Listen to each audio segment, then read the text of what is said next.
दोस्तों नमस्कार। जय श्री कृष्णा, राधे राधे। दोस्तों आज कजरी तीज का महत्वपूर्ण व्रत है। यह व्रत भाद्र पक्ष मास की कृष्ण पक्ष की तृतीया को मनाया जाता है।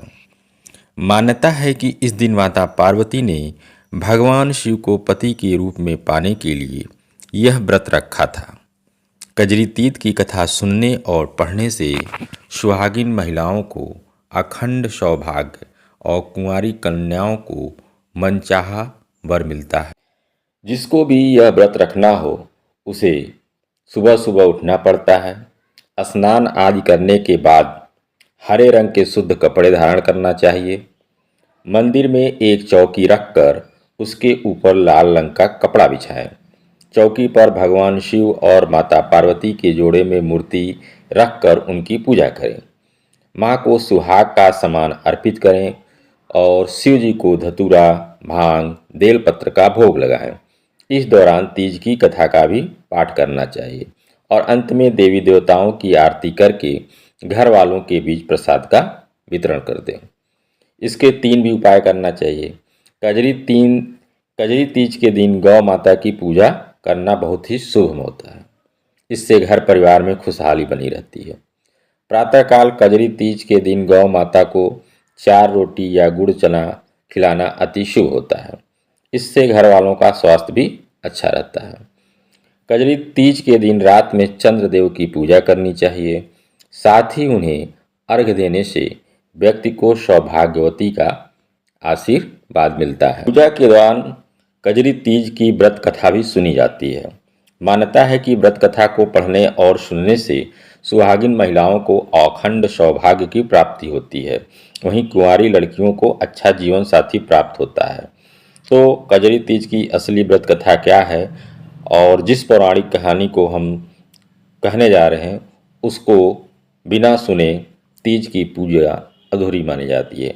तो चलिए कजरी तीज की हम पौराणिक व्रत कथा को सुनते हैं। प्राचीन समय में एक गांव में एक गरीब ब्राह्मण पति पत्नी रहते थे। उनकी आर्थिक स्थिति इतनी दयनीय थी कि केवल 2 समय के भोजन का प्रबंध भी बड़ी मुश्किल से हो पाता था। ऐसे में जब भाद्र पक्ष महीने में तृतीया तिथि की कजरी तिथि आई तो ब्राह्मण की पत्नी ने कजरी तीज का व्रत रखा। ब्राह्मणी ने ब्राह्मण से कहा, आज मेरा कजली माता का व्रत है, आप कहीं से भी चने का सत्तू ले आइए। इस पर ब्राह्मण बोला, घर में जरा सा भी धन नहीं है, मैं सत्तू कहाँ से ले आऊँ। तब ब्राह्मणी ने कहा, मैं यह नहीं जानती, चाहे आप चोरी करो या डांका डालो, लेकिन चने का सत्तू तो लेकर आना ही पड़ेगा आपको। यह सुनकर ब्राह्मण बहुत परेशान हो गया कि आखिर वह सत्तू कहाँ से लेकर आया। रात का समय था। ब्राह्मण घर से निकला और एक साहूकार की दुकान पर पहुंचा। वहां उसने देखा कि साहूकार के साथ साथ उसके सभी नौकर भी सो रहे थे। तब वह चुपके से दुकान में घुस गया।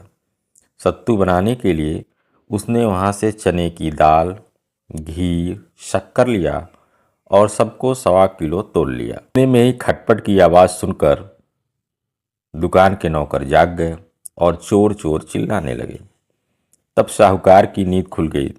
उसने ब्राह्मण को देखा और उसे पकड़ लिया। तब ब्राह्मण ने बहुत विनम्रतापूर्वक साहूकार से कहा कि मैं चोर नहीं हूँ, मेरी पत्नी ने कजरी तीज का व्रत रखा, मैं केवल 1.25 किलो सत्तू लेने आया था, लेकिन सत्तू न मिलने पर सत्तू बनाने की 1.25 किलो सामग्री लेकर जा रहा था। आप मेरी तलाशी लेकर देख लीजिए। तब साहूकार ने उसकी तलाशी ली, लेकिन उसके पास सत्तू के सामान के अलावा कुछ नहीं मिला। ब्राह्मण ने कहा, हे साहूकार, चांद निकल आया है, ब्राह्मणी मेरा इंतजार कर रही होगी। तब ब्राह्मण की स्थिति देख साहूकार की आंखें भर आई। नम आंखों से साहूकार ने कहा, आज से आपकी पत्नी को मैं अपनी धर्म बहन मानता हूँ।